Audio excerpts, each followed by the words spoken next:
एक बार की बात है, एक राजा और एक गूंगे फकीर में गहरी मित्रता थी। राजा फकीर से अपने दिल की हर बात कहता और फकीर मुस्कुराते हुए सुनता रहता। राजा को उसका साथ इतना भाने लगा कि उसने उसकी रहने की व्यवस्था अपने महल में करवा दी थी। फकीर राजा के साथ महल में रहने लगा। समय गुजरता गया और राजा का उसके प्रति प्रेम बढ़ता गया। एक दिन राजा अपने काफिले के साथ राज्य भ्रमण पर निकला। फकीर भी उसके साथ था। शाम को वे वापस लौट रहे थे। रास्ते में घना जंगल पड़ा और राजा का काफिला रास्ता भटक गया। राजा ने अपने सारे सैनिकों को रास्ता ढूंढने के लिए चारों दिशाओं में भेज दिया और खुद फकीर के साथ एक पेड़ के नीचे सुस्ताने लगा। उसी पेड़ पर एक फल लगा हुआ था। राजा और फकीर दोनों भूखे थे। राजा ने पेड़ पर चढ़कर फल तोड़ लिया और उसके 6 टुकड़े कर लिए, 3 अपने लिए और 3 फकीर के लिए। अपनी आदत के अनुसार उसने पहला टुकड़ा फकीर को दिया। फकीर फल खाकर मुस्कुराया और अपना हाथ आगे बढ़ा दिया। राजा ने दूसरा टुकड़ा भी फकीर को दे दिया। फकीर फल खाकर मुस्कुराया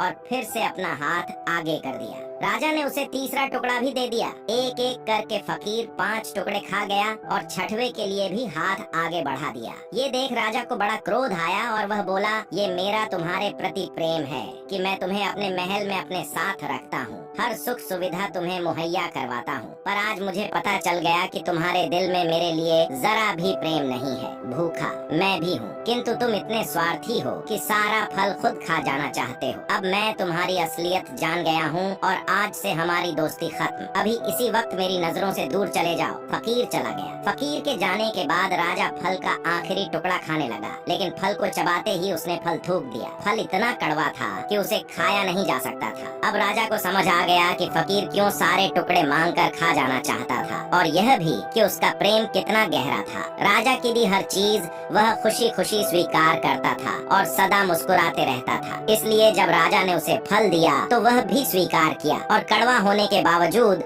मुस्कुराते हुए खा गया। वह सारे टुकड़े इसलिए मांग कर खा जाना चाहता था ताकि राजा को इस बात का पता न चल सके कि वह फकीर को कड़वा फल खिला रहा है। जब राजा के दिए मीठे फल उसने खुशी खुशी खाए थे तो कड़वा क्यों न खाता। ये बात समझ में आने पर राजा पछताने लगा, मगर अब देर हो चुकी थी। अपने संदेह के कारण वह अपना परम मित्र खो चुका था।